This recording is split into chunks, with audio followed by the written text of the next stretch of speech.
Okay, now let's get into the forces of globalization. First, what is globalization? See, when you as a country are open for cooperation, then what happens is that your people start cooperating amongst themselves between other countries, right? And culture gets shared, jobs get shared, information gets shared, and eventually, of course, you have products going back and forth. Your markets get shared, which means, and as you will study in the next learning module, which is international trade, that it is very likely that one economy can focus on specializing in one product and the other economy can focus on specializing in the other product, which means people of both countries actually get a better product and a better service, right?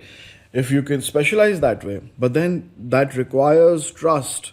And I think the best example is software in the US and chips and hardware in China, and it results in a better product for everybody, but then that element of trust has to be there. And if it's not going to be there, then what you're seeing now in Europe and US is that they want to manufacture chips within their countries, which might be more expensive to do than China.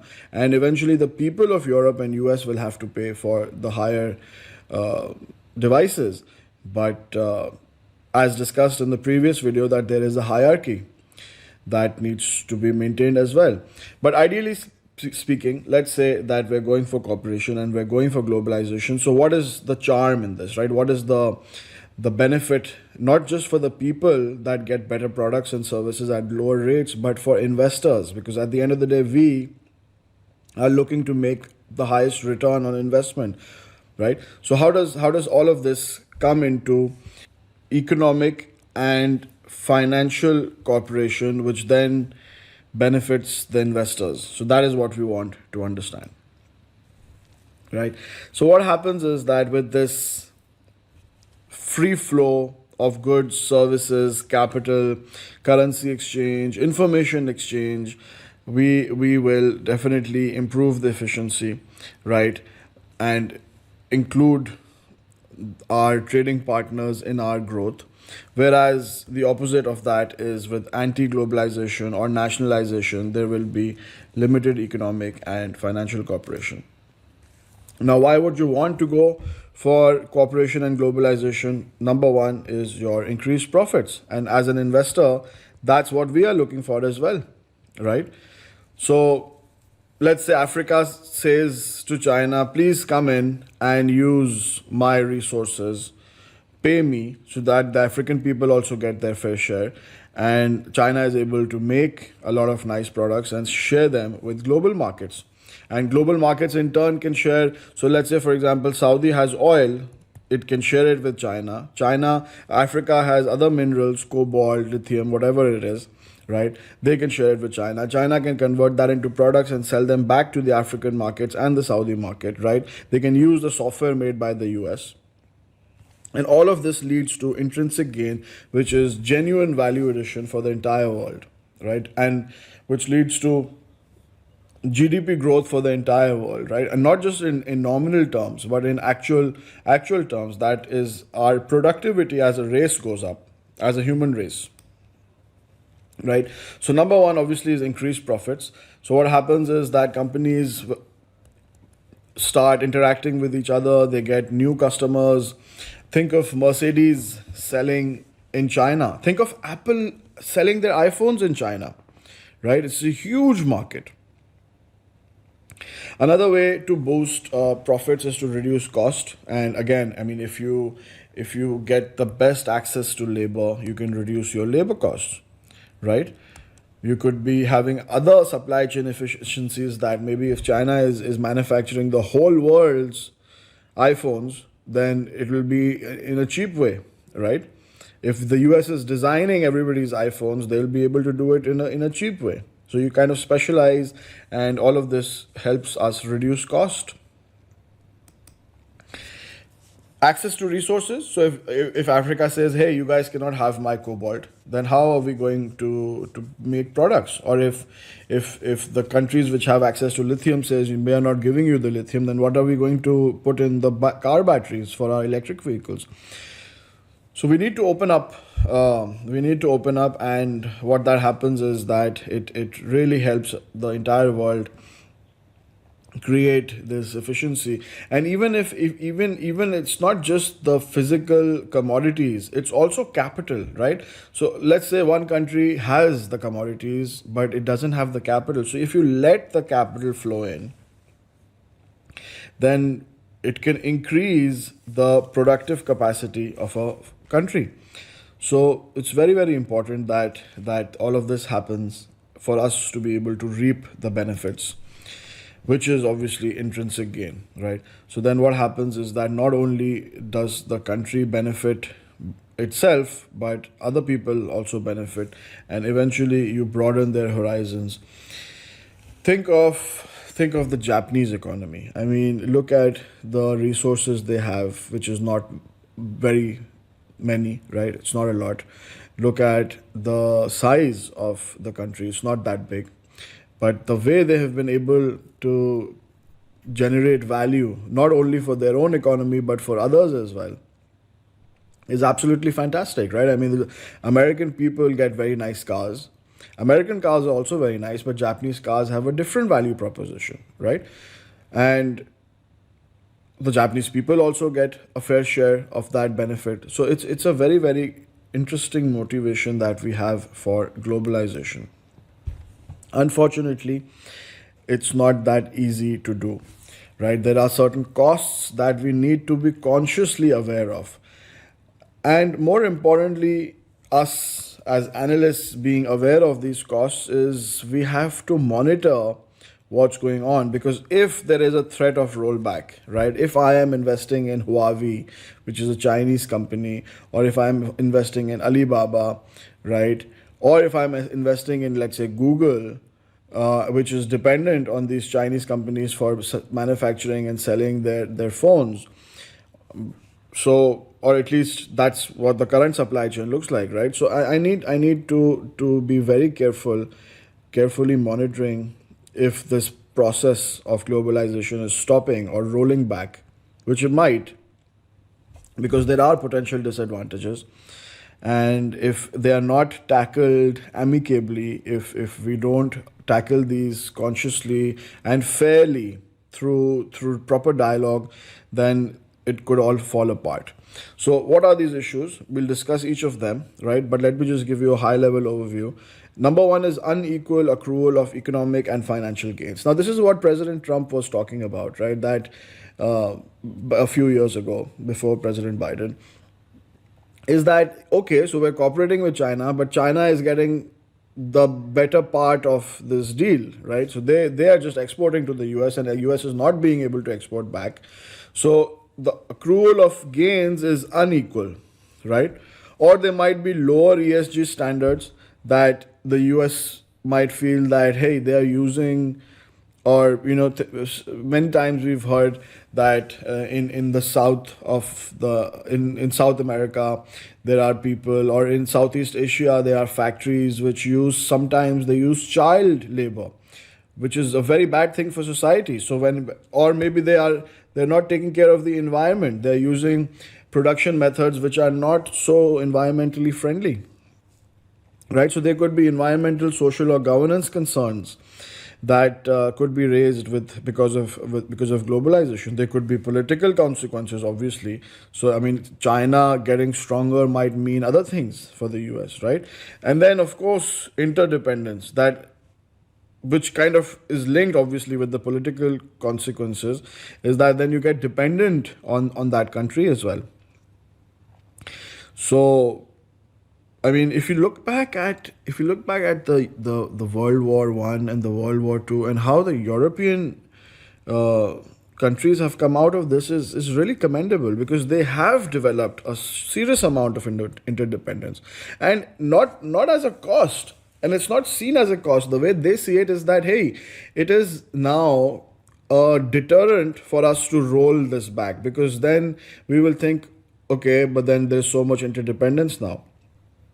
So that's actually a good thing as well, in a way, because then you develop that interdependence and you're kind of used to it, you need it, so then you wouldn't want to roll back the integration that you have done, even if there is unequal accrual, right? So you might want to address that unequal accrual, you might want to address that lower ESG standard, instead of saying that no, let's roll this back because there is interdependence. Interdependence is a good thing, right? Together everyone achieves more. It's very simple. The same way it works for us in our personal lives, in our professional lives, that we work together, and there might be interdependence between you and your colleagues, but that's not necessarily a bad thing if you can achieve more together. But then that trust has to be there, that respect has to be there. But it's easier said than done when it comes to countries, right? Especially if there is unequal accrual of gains, economic and financial gains, and they're not being fixed, right? So let's say if a company relocates a factory from US to Mexico, so the jobs in US go down, the jobs in Mexico go up, so the Americans are not going to be happy about it. So you need to then create more jobs in the US when you do that, right? You need to bring about, maybe, so like for example, when the textile industry moved from the US, when the shoe industry moved from the US, so you had software industry come up, right? Automobile came up, and then later the software industry came up. So of course governments need to work together, and instead of being counterproductive, we need to actually maintain that level of integration and solve the problem of unequal accrual. But this is not a political science class. I mean, we are talking about CFA. So what we need to see as an analyst, what you need to appreciate as an analyst, is that if you see that the rollback is happening, then you need to invest or manage your investments accordingly, right? Maybe you need to roll back your investments, or you need to at least use a higher discount rate to account for that risk. And we'll talk about that how do we incorporate all of this into the investment process. Of course, one of the reasons for rollback is lower ESG standard. Think of child labor, think of other issues, right? That can be there. Maybe the lower cost countries are not having very good environmental protection laws or best practices in place. So all of these could create lower ESG standards, which of course is a cost of globalization as well. And finally, political consequences, which will be linked with the next point, which is your interdependence. So let's discuss political consequences first. So because of the unequal accrual of gains and the ESG issues, what could happen is that some countries may benefit more than others, and jobs might reduce. If jobs reduce, people will get unhappy. If people will get unhappy, there is wealth inequality, then they will not vote for you, for the political leaders, and then those political leaders will be not in favor of globalization, right? Also, this creates a certain amount of interdependence, which is not good, because if you are not able to produce the goods yourself, then naturally this could have consequences which are not that desirable, right? So obviously we want to promote cooperation, we want to promote globalization, but we need to consciously address the issues that come with it, the costs that come with it, which lead to the threats of rollback. So we have trade organizations, international trade organizations. Two of them are financial in nature, that is your IMF and your World Bank, that improve the financial cooperation, whereas you have the World Trade Organization, which promotes the economic cooperation, right? So we're going to talk about these three, starting with the IMF. So here we're talking about the stability of an international monetary system, right? How do you guys pay each other? How do the countries pay each other? What about poorer or weaker countries? How do we help them?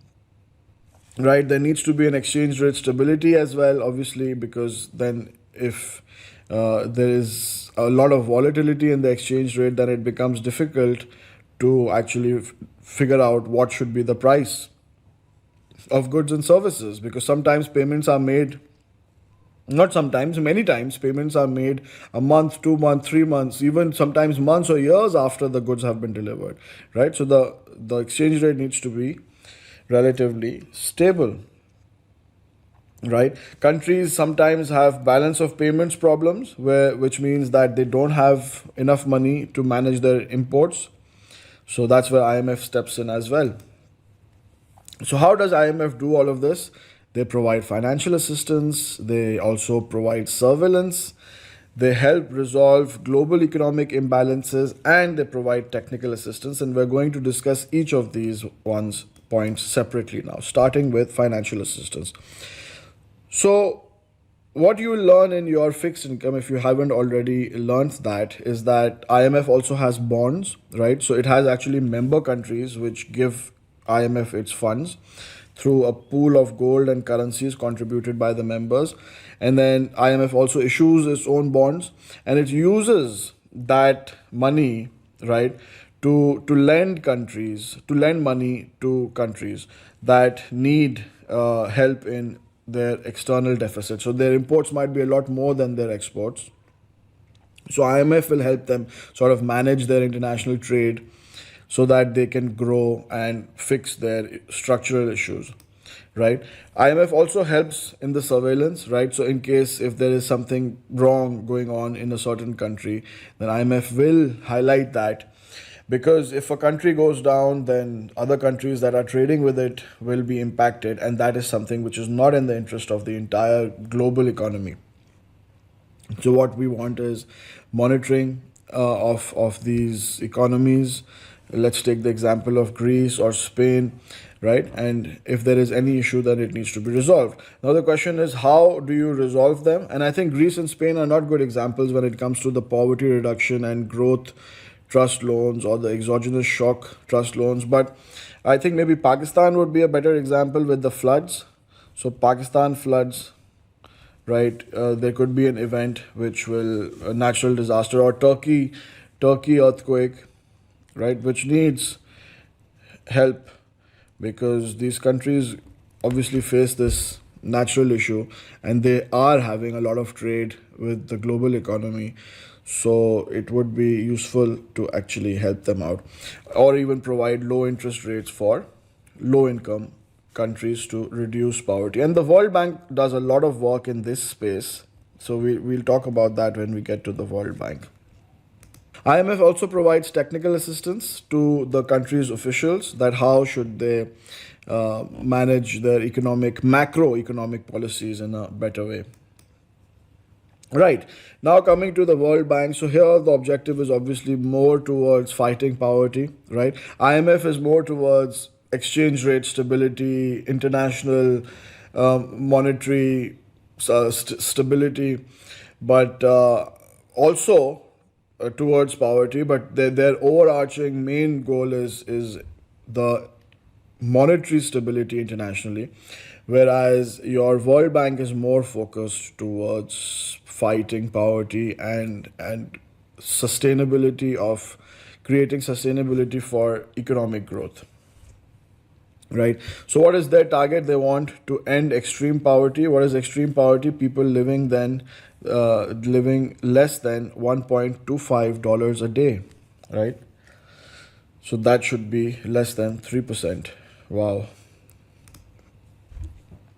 The World Bank funds projects in developing countries and provides financial and technical expertise, right, to reduce poverty. You've got two major institutions that it has, IBRD and IDA.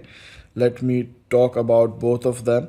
One of them is still providing at some interest, the other one is no interest. So that's the primary difference between them. But let me take you through both of them. So the IBRD, or the International Bank of Reconstruction and Development, is actually making money, right? Their income is what pays for the World Bank's operating expenses. So they actually charge interest for the loans that they give. Now, they might be low interest loans, but nevertheless, they do generate an income. On the other hand, your IDA is actually interest-free loans. So that is of course the major difference between those two. And of course, the World Trade Organization, very, very good because it promotes globalization. And what you will learn in the next learning module, which is your international trade, is how important globalization is to increase efficiencies and improve profits and return on investments. And the WTO is, of course, doing a great job. There are a lot of signatories to the WTO, but well, it's a slow process. So the implementation is taking time. So how does the WTO actually go about doing it? Number one, of course, they have signatories who meet regularly in Geneva, and they have agreed to actually have free trade. But the implementation is in process, right? So slowly countries are lowering their tariffs, removing the trade barriers. And you might not know what a tariff or a trade barrier is right now, but then again in the next reading you will learn to appreciate. Just think of it as something which stops the cooperation, which stops the globalization. And the WTO is slowly removing or lowering removing these hurdles to globalization. Right, if there are any disputes, the WTO is an interesting platform to get those issues settled. Right, you can help people, countries build the skills needed, build the infrastructure needed to boost trade. Let's say Africa has certain minerals that it can contribute to the global economy. Well, let's help them build the skills and infrastructure required to utilize those minerals. And we have a lot of the world's countries that have signed up, right, for this. So large majority of the world's trading nations are actually on board with this. It's just that it's taking time for the implementation. So WTO has a mandate to review and propagate their trade policies so that they are coherent and transparent, and there is a process of surveillance through global policy setting. So overall, it's a very, very good role that WTO and IMF and the World Bank are playing.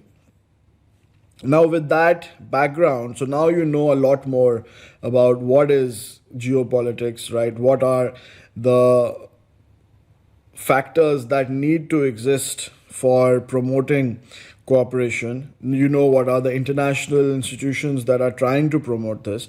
Now what we're going to do is that this exhibit from the curriculum actually classifies different countries into 4 possible categorizations or classifications, which is autarky, hegemony, and bilateralism and multilateralism.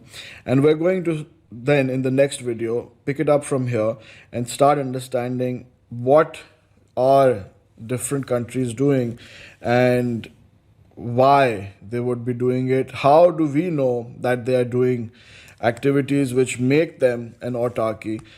And are they moving in this direction or are they moving in this direction? Because that has implications for our investments, right? So as an investor, what we need to pick up is what direction are they moving in, and any direction which is from the bottom left to the top right or top or right. So anything towards the right or anything towards the top is good, but anything towards the left or anything towards the bottom is not good from an investment perspective. So anyways, let's pick it up in the next one.